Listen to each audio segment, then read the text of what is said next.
سلام همراهان عزیز یوتی گیمرز، من صدرام و همراهم امیر مهدی. دست کن میدی سلام علیکم و بازی روز شنبه رو مقرر براتون گزارش بکنیم. به نام خدا سلام میکنم. در این دیدار سید علی حسن‌زاده دوستش والا مقدسیان که ایشون هستش رو شکست کرد. والا شکست خورده ایشون، همین آقای که داره که قهرمان بشیم. به خاطر آلودگی حواس یا شکست باعث شده بغض کنه. من همیشه هم گفتم مهم اینه که قهرمان زندگی خودم باشم. من دنبال این جام‌ها و مدال‌ها نیستم. دیگه گفتیم همین اول گریه نکن برادر، قوی باش. گفتیم یه چند تا میله هم بزنیم که حالا این میلا یه یادگاری باشه برای دوستان. یعنی صد تورنمنت ارتباط صوتیمون رو از دست دادیم با والای عزیز. کار زندگیمون برسیم، به زن و بچه برسیم دیگه، به هر حال اینا مهمه. حالا کسی هم قهرمان میشه نوش جونش دیگه، ولی قهرمان اصلی رو از دست دادیم متاسفانه. دیگه آرزو موفقیت میکنم برای همه دوستان. سلامت میکنم خدمت همه بینندگان. امیدوارم که اوقات خوبی رو داشته باشن، ولی متاسفانه بازی قبلی واسه ما 25 تا پنالتی نگرفتن. ادمین اینجا کیه؟ آقای تقوایی. آقای تقوایی ادمین شما، ادمین ما نخواهد.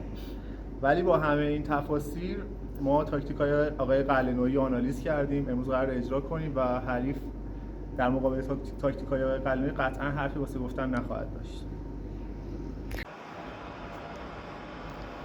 دیدار بین شایان علمی در برابر همایون خان احمدی با پیروزی شایان در دست نهایی به اتمام رسید. نتیجه نهایی این بازی 6-4 بود.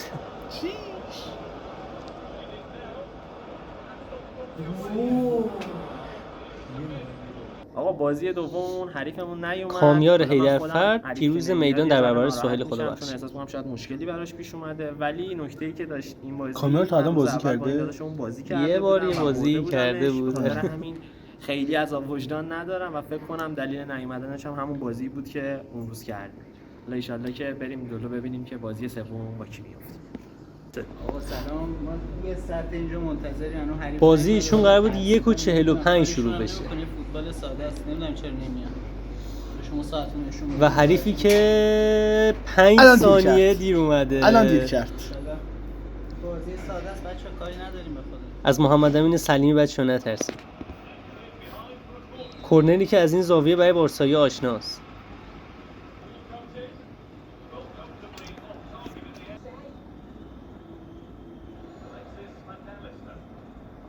این دیدار در نهایت با پیروزی آراد به اتمام رسید. بازی دوم انجام شد. ما به یه حریف قدر خوردیم.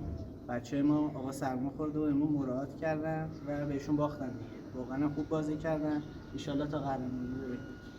منم سرما خورده بودم، واقعا توانایی صدمو نداشتم، ولی خب بازی راحتی بود خدا رو شکر. بعدی‌ها میشه. صدر اخلاق کو؟ اخلاق نیست، دستش بود. دستش نیست، بوی بی اخلاقی میاد. از من نیست. دارو در بازی دیگه ارشیا عطایی در برابر علیرضا کامکار قرار گرفت که این بازی به شدت جذاب با پیروزی ارشیا به اتمام رسید.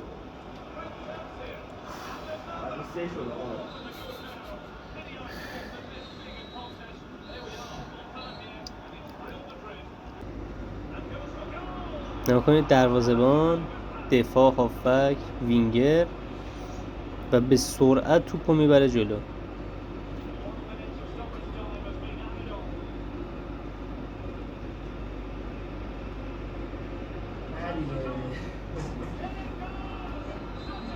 شیش بده، خیلی بد. من خود به این چه تورنمنتیه؟ این همه آدم زحمت میکشه بیاد تورنمنت، بعد بخوره به ارشیا، بعدش ببره بخوره به یکی دیگه. آقا مگه میشه؟ لبخند بزن مصنوعی وانمود کن فکر کنند احوال خوبی داری. خنده بر لب میزنم کسی نداند هرچی غول انداختن سمت درسته باختیم، ولی حداقل قهرمان باختیم.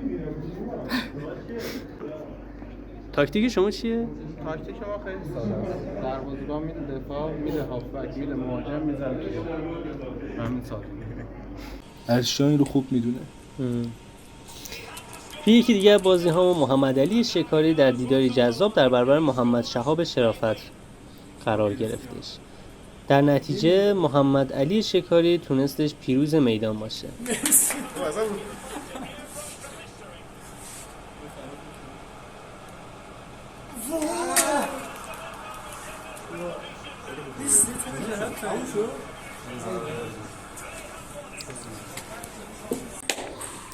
توی بازی دیگه‌مون متین عرب حسینی در برابر محمد صادق فرخپوری قرار گرفت. توی این دیدار متین که ترکیب خاص خودش رو چید و با دوتا کوچ همراه خودش اومد. خودت چالش درست کن، جای شوت و سانت عوض کن. آهای می‌ذاری؟ به کوچش برخورد و سالن مسابقه رو ترک کرد. روابط کوچ و متین به یکی مو بند بود. اون مثل داداشم بود. کوچ هنوزم در حال نگاه کردن به بازی متینه. هر اتفاقی هم که بیفته اون کوچ متینو ول کرد. دست روی میز خطا.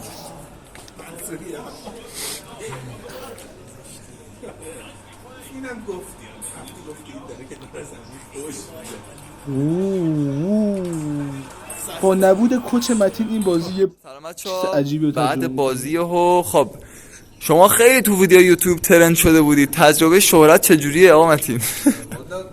شهرتی که نداره، شهرتش هم داره از من داره.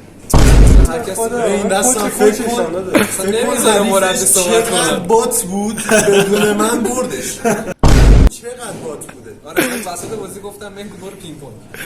آقا مهدی چی شد وسط بازی رفتی؟ اصلا منو خورد میکنن، اصلا اذیت میکنن، خیلی زشته. من میگم حریف ضعیفه، حریف باته، باش آروم بازی کن، دریبل میزنه میره این ور میره اون ور، زشته داداش. وقتی آدم به شهرت میرسه باید این کارا رو رعایت کنه. مسابقه حریف‌های متین کجاست؟ هر کی زمین واقعا از دست ما در رفته. آقا ما بس میگم کوچ بده نشون میزنه. معرفی نشه شما خودتون معرفی کن. استاد گلیاپوچ که از یکای منطقه احمد تیموری از ایشون یاد گرفته. گلگیری البته از من. آقا دم شما گرم. ان که ببازم، من واقعا حوصله ندارم بازی کنم. ویدیو قبلی هم گفتم من واقعا حوصله بازی ندارم. توی کامنت ها بگین گل کدومه؟ گل کجاست؟